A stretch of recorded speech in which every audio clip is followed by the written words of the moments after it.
If the 1% was basically going to get control, it had to rebrand itself as the supporters of the other 99%.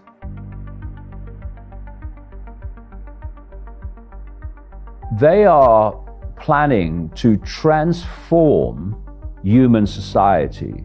They want to transform it into what you would think of now as a sci-fi movie.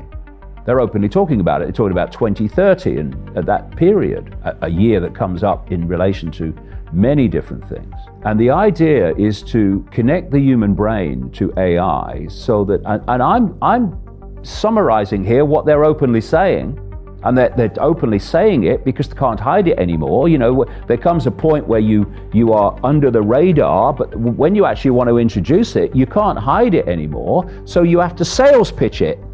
So you go from hiding it and developing it to selling it. So what they're selling it on is connect your brain to AI and you'll become superhuman. You'll become like the gods. No, you'll become subhuman, not superhuman. You'll become post-human. That's the idea. And people like Ray Kurzweil at Google openly saying that once the AI is connected to your brain, AI will do more and more of human thinking until human thinking as we know it now is negligible and basically disappears. At that point, the human mind will be the AI mind. Up to this point, they've had to manipulate perception to dictate behavior. Their end game is to not even have to manipulate perception, but to become the perception via AI. And that's the point where you become the hive mind, where individuality is deleted. And that's where this is going with the mask, taking away individuality on the what I call the totalitarian tiptoe to that end. Take me to 2022, August, 2 years from now, and let's assume, God forbid, that we've acquiesced every single step of the way. What does this world look like? If you take China today and multiply it 2 or 3 times, that's where we'll be. The brain processes information electrically and electromagnetically. It communicates with the rest of the body electrically and electromagnetically. By 2022, impact on the human environment will be vastly more than it is now. The body is an antenna.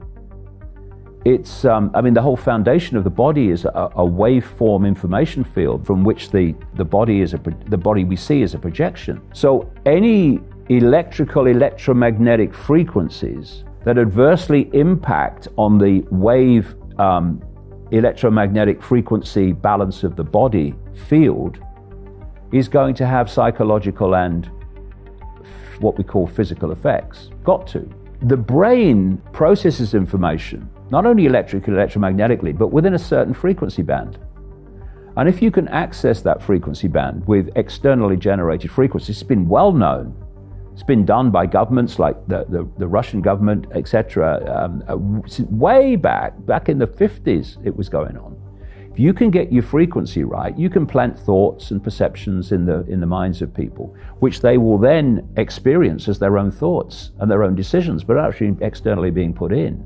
So the more you build this grid of frequency, this sub-reality, and by 2022 it will be some way advanced from what it is now, your potential to control the human mind will be greatly advanced even from what it is now, where you have so much control that there won't even be any resistance, because you won't even manifest the thought to resist or the thought to say no, because you're not in control of your mind anymore. This is the progression towards complete AI control of the human mind.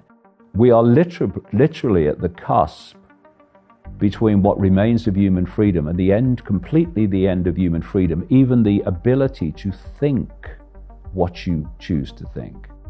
So we're in a period now up to 2030, and I'm being very optimistic with 2030, where we are going to decide the future of the human race even the existence of the human race as we've known it. That's where we are. Why do they target the young? And now why are they targeting the very young? Because they have a time scale. They have a script. They have a sequence of events.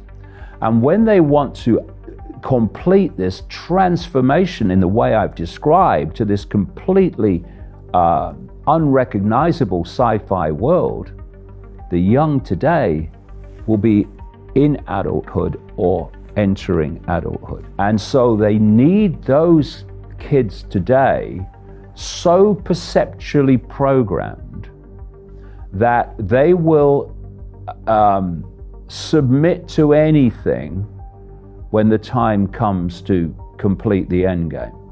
In all of your 30 years studying this, did you ever expect such an accelerated period like we've seen in 2020?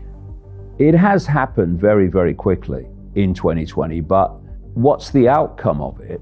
The outcome of it is no surprise to me at all. I was writing about the basic themes of this in the mid-1990s, so it's no surprise what's happening to me at all. Bit surprised in the speed of it, and the speed of it has come from the speed of acquiescence. I'm sure even the cult have been surprised at the speed of acquiescence. Where they want to go, I've known about that for a very, very long time. I've been trying to get across, taking it out of this hidden into the public arena. And of course they've been laughed at and been ridiculed and been dismissed. And this is why I said a long time ago, it's got to get really bad before we can turn this around, because only then will people realize that actually this is not some theory, this is fact, and this is real, and this is happening. There's such a chasm between what's going on and what most people think is going on. That chasm is a big gap to jump. And it really can only be jumped. It can only be seen by things becoming so bad that actually you can't deny it anymore. And that's what's happened to a lot of people in the last few months, which is why so many more people are looking at this information and starting to do their own research, which is brilliant.